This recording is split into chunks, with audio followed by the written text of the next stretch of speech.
They told us 5 students went in that night, but only 4 came out. The weird part, nobody ever talked about who the 5th person was. It happened in my junior year of high school, sometime in late October. The leaves were already falling, the air had that bitter, smoky edge, and everyone was counting the days till Halloween. I wasn't exactly what you'd call a troublemaker, but I had a bad habit of talking back when teachers pushed my buttons. That's how I ended up with detention on a Friday evening, with 4 other students I barely knew. The 5 of us were assigned to serve our detention in the oldest wing of the school, the original building before all the fancy renovations. It hadn't been used for classes in years, except for storage. Dusty hallways, flickering lights, rusted lockers, the kind of place that always felt colder than it should. They called it Old Hall, and most students avoided it. We met in room 2B. It was just us and Mr. Haskins, a burned-out history teacher who looked like he wanted to be anywhere else. He gave us a half-hearted speech about responsibility, then handed out some busy work and left us with a warning. Don't wander the hall, and don't even think about going near the west stairwell. No explanation. Just that. Then he shut the door behind him. The room was dead silent, except for the occasional sound of paper shuffling or a cough. The 5 of us sat spaced out. Me, a quiet girl named Leah, a jock named Troy, and 2 other kids I didn't recognize, a redhead with headphones named Marcus, and a nervous-looking freshman who kept glancing at the clock. About 20 minutes in, we heard a noise. It sounded like whispering, muffled, barely there, but unmistakable. Troy looked up from his desk. "You guys hear that?" Nobody answered at first. Then Leah slowly nodded. "It's coming from the hall," she said. Her voice was just above a whisper.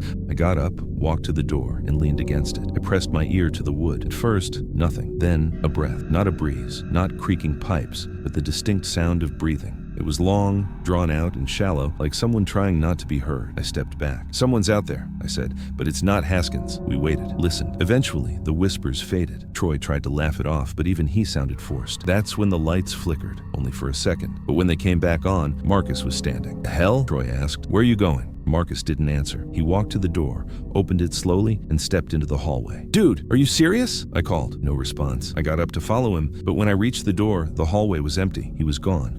No footsteps, no closing doors, just silence. Leah walked up beside me. "We should get Haskins." We agreed. We left the freshman in the room. He begged us not to, but we figured we'd be right back. We went down the hallway, our footsteps echoing too loudly. Every classroom door was shut, every window covered in grime. When we turned the corner toward the teacher's lounge, we found it pitch black. Leah pulled out her phone to use the flashlight. That's when the air changed. It felt heavier, like walking underwater. The hallway seemed darker than before, like the shadows weren't just shadows anymore, but watching. And then we heard it again. Not whispers. Laughter, a child's laugh. High-pitched, short, right behind us. We spun around, no one there. Then, running. Fast, stomping footsteps behind one of the classroom doors. We ran. Full-on sprinted back toward room 2B. We reached the door, and it was open. The freshman was gone. Papers were scattered everywhere. His chair knocked over, but no sign of him. We were the only 2 left. Leah's voice cracked. "We have to get out, now." We rushed down the hallway, but every exit we tried was locked. The glass doors, the side stairwell, even the emergency exit in the gym. Our phones? No service. We decided to go to the front office even though it was at the far end of the building. We stuck together, didn't talk, just moved. Halfway there, we passed by the west stairwell. The one Haskins told us not to go near. It was slightly open, just enough to see that it led down into darkness. Something about it pulled at me. Not curiosity,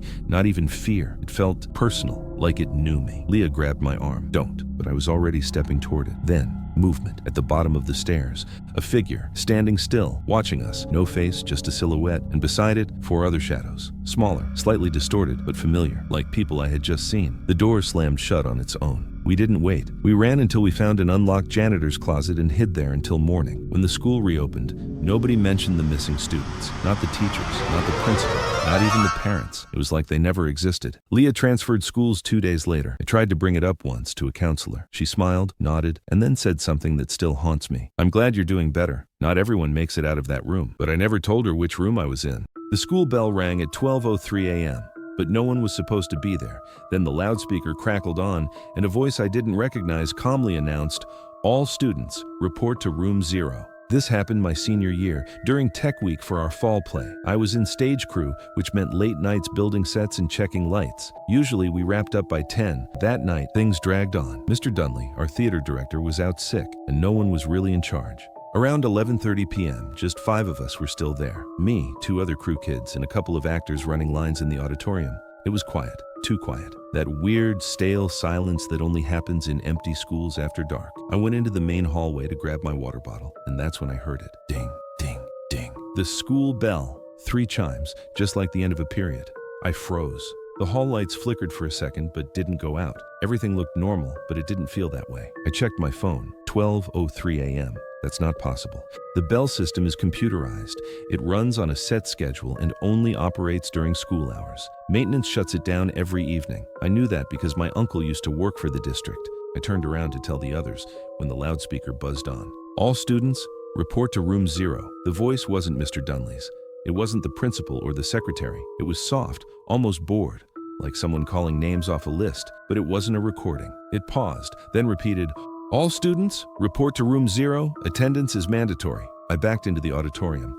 The other 4 were already looking toward the ceiling speakers. "You guys heard that, right?" I asked. Tasha, one of the actors, nodded slowly. "What the hell is room 0? No one answered, because none of us had ever heard of it. We decided to leave, just forget packing up, grab our bags, and go. But as we reached the lobby doors, they were locked. Not just stuck, locked, like deadbolted from the outside, even the emergency exits. Then, the lights went out. We stood in pitch black for a solid 10 seconds. Then, the emergency generators kicked in, bathing everything in dim red glow. That's when we saw it. At the far end of the hallway, near the old science wing, one door was wide open. Just one. A pale fluorescent light poured out from it, buzzing like a bug zapper. And above it, crudely nailed to the wall, was a metal sign that hadn't been there before. Room 0. Nobody moved. Then the loudspeaker crackled again. "Students still not present. Report immediately to room 0. Final warning." It felt less like an instruction and more like a threat. Zeke, one of the crew guys, shook his head. "Screw this, I'm breaking a window." He sprinted down the hallway toward one of the side classrooms.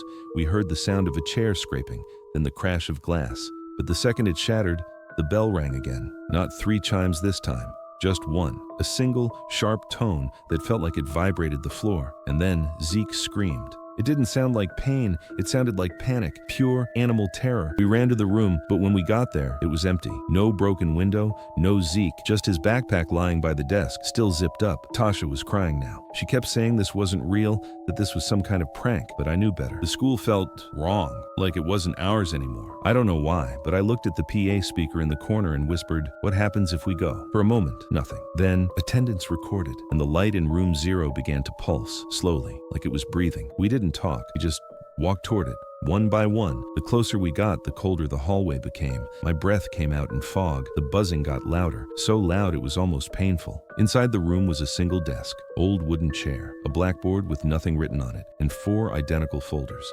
Each one had a name on it. Mine was first. I picked it up, opened it, and saw my school records. Grades, attendance, discipline reports. But then, near the back, pages I'd never seen before. Dates that hadn't happened yet. Accidents, injuries. One line stood out. Subject found deceased, 6:06 a.m., stairwell C. That was tomorrow morning. I dropped the folder and looked up. Everyone else was staring at their own files. None of us spoke. Then the door behind us slammed shut. The lights turned off, and the voice came through the speaker, calm as ever. "Thank you for attending period 13. You may return to your classrooms." We woke up in different parts of the school. Tasha was in the auditorium, the others in classrooms, me in stairwell C. The doors were unlocked. The bell schedule was normal. It was Saturday morning. We never found Zeke. When we tried to ask teachers about room 0, they just looked confused, said it doesn't exist. But every night since, I've set an alarm for 12:02 a.m. because if that bell rings again, I don't think I'll get a second warning.